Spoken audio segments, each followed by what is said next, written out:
Hello guys, so today I would like to share with you guys that how you can change your Instagram account password so easily. So for that you have to go to your Instagram app and open your profile there.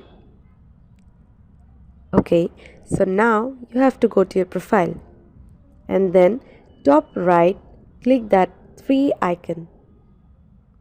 After click that icon you have to click settings and then tap security. Yes, and then tap password. Okay, so here you have to type your current password for that, and then over here you have to type your new password, and then over here again you have to type your new password again for sure.